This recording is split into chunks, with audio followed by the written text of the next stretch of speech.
C.S. 루이스의 명저, 순전한 기독교를 한번 깊이 들여다보려고 하는데요.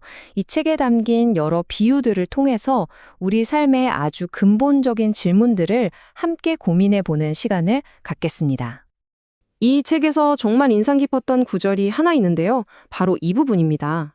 마치 영적인 복도에서 하염없이 무언가를 기다리는 듯한 느낌. 혹시 이런 기분 느껴보신 적 있으신가요? 대화에 참여했던 많은 분들이 특히 이 지점에서 크게 공감하시더라고요. 이런 질문이 나오니까 한 분이 자기 얘기를 해주시더라고요. 나는 왜 항상 남들보다 더 멀리 돌아가고 더 느리게 가는 걸까? 이런 생각 때문에 많이 힘들었다고요. 근데 있잖아요. 어쩌면 그 기다림 자체에 뭔가 특별한 의미가 있는 건 아닐까, 이런 생각에 오히려 큰 위로를 받았다는 거예요. 자, 그렇다면 우리는 이 각기 다른 여정을 어떻게 헤쳐나가야 할까요? 이야기가 자연스럽게 우리 내면의 목소리, 그러니까 안내자 같은 존재로 넘어갔어요. 책에서는 이걸 도덕률이라고 표현하는데요. 사실 우리가 흔히 말하는 양심이랑 아주 비슷한 개념이죠. 이건 정말 누구나 겪는 보편적인 경험이잖아요. 우리 안에는 마치 나침반이 하나씩 들어있는 것처럼 뭔가 잘못된 길로 가면 마음이 불편하고 죄책감이 들게 하는 그런 장치가 있다는 거죠. 그리고 이게 바로 인간만이 가진 아주 독특한 특징이라고 할 수 있습니다. 여기서 한 분이 정말 멋진 비유를 해주셨는데요.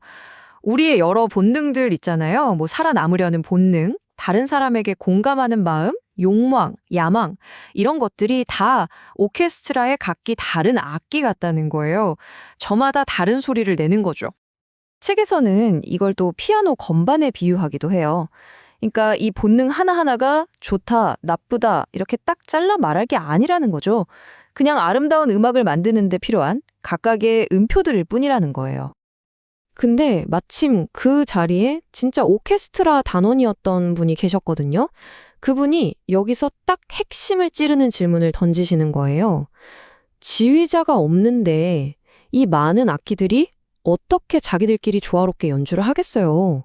그건 그냥 시끄러운 소음일 뿐이겠죠? 라고요. 바로 여기서 아까 말했던 도덕률이 등장하는 겁니다.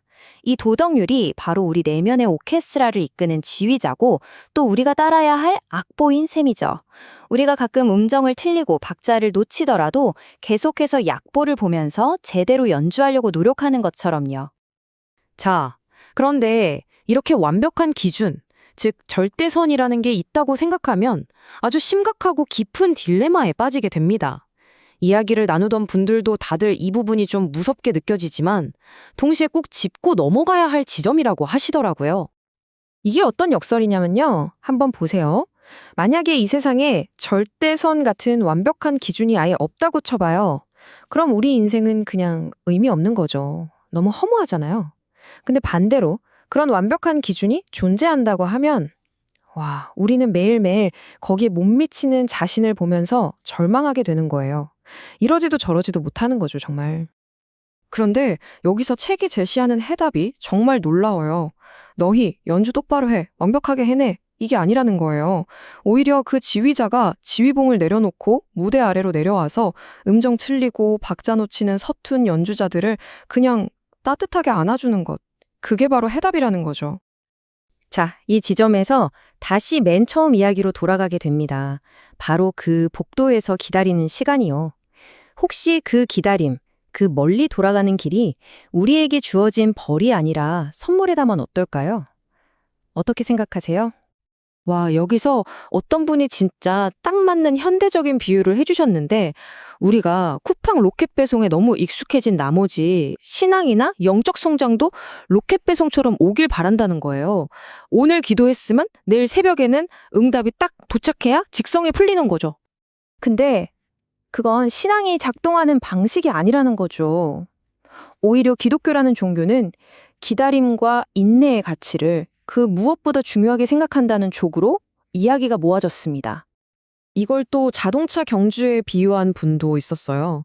레이스를 하다가 길을 잘못 들어서 망했다 싶었는데 오히려 그 길에서 상상도 못했던 멋진 풍경을 보게 되는 거예요.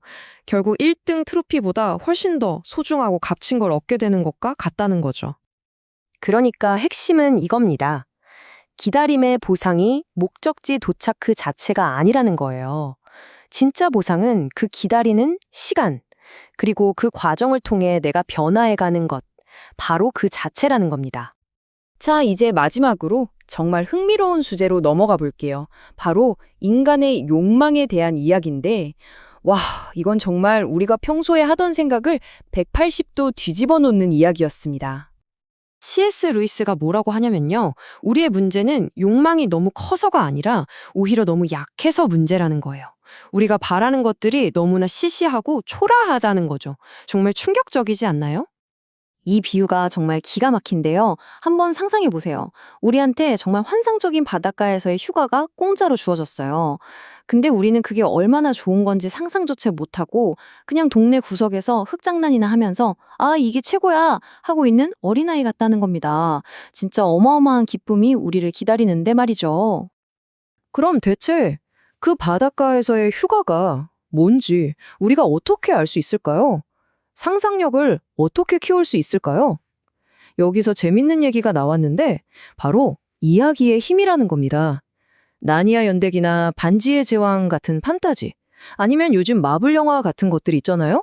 이런 위대한 이야기들이 우리에게 더 큰 세상을 꿈꾸게 한다는 거죠. 영웅적인 삶, 숭고한 희생, 악을 이기는 위대한 승리, 이런 것들에 대한 갈망을 우리 마음속에 심어주니까요.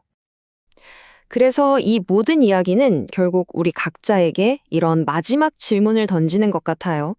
나는 지금 어떤 진흙 파일을 만들면서 만족하고 있을까?